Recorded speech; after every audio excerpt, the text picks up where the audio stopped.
கூடலூரில் 12 பேரை கொன்ற ராதாகிருஷ்ணன் யானை மயக்க ஊசி செலுத்தி பிடிக்கப்பட்டிருக்கிறது. ராதாகிருஷ்ணன் என்ற காட்டு யானை இதுவரை உபேலி பகுதியில் 12 பேரை கொன்றுள்ள நிலையில் அந்த யானை பிடிபட்டிருக்கிறது. விவரங்களோடு இணைகிறார் நமது செய்தியாளர் ஆல்வன் சுரேஷ். ஆல்வன், இந்த ராதாகிருஷ்ணன் யானையை எப்படி பிடிச்சாங்க வனத்துறையினர்? என்னென்ன சவால்கள் இருந்துச்சு? கூடலூர் அடுத்துள்ள ஓவலி பேரூராட்சிக்குட்பட்ட பகுதிகளில் 7 ஆண்டுகளாக இந்த ராதாகிருஷ்ணன் என்கிற காட்டு யானையானது இப்பகுதியில் இருக்கக்கூடிய 12 பேரை இந்த காட்டு யானை தாக்கி கொன்றுள்ளது.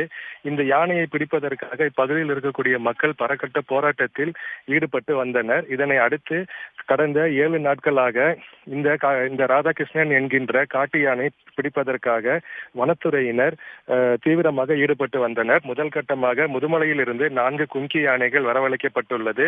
அது மட்டும் இல்லாமல் 2 கால்நடை மருத்துவர்கள் டாக்டர் ராஜேஷ்குமார் மற்றும் கலைவாணன் கால்நடை மருத்துவர்கள் வரவழைக்கப்பட்டிருந்தனர்.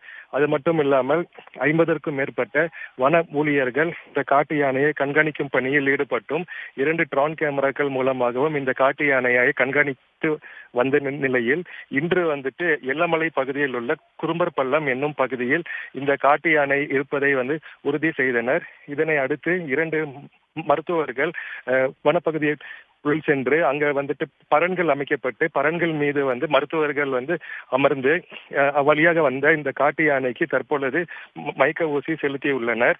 முதல் கட்டமாக இப்ப இந்த ராதாகிருஷ்ணன் என்கிற காட்டு யானைக்கு ஒரு மயக்க ஊசியானது செலுத்தப்பட்டுள்ளது. தொடர்ந்து இந்த காட்டு யானையை கண்காணிக்கும் பணியில் வனத்துறையினர் ஈடுபட்டு வருகின்றனர்.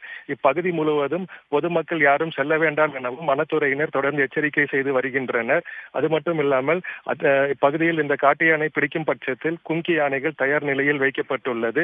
தற்பொழுது இந்த காட்டு யானைக்கு ஒரு மயக்க ஊசியானது தற்பொழுது செலுத்தப்பட்டுள்ளது.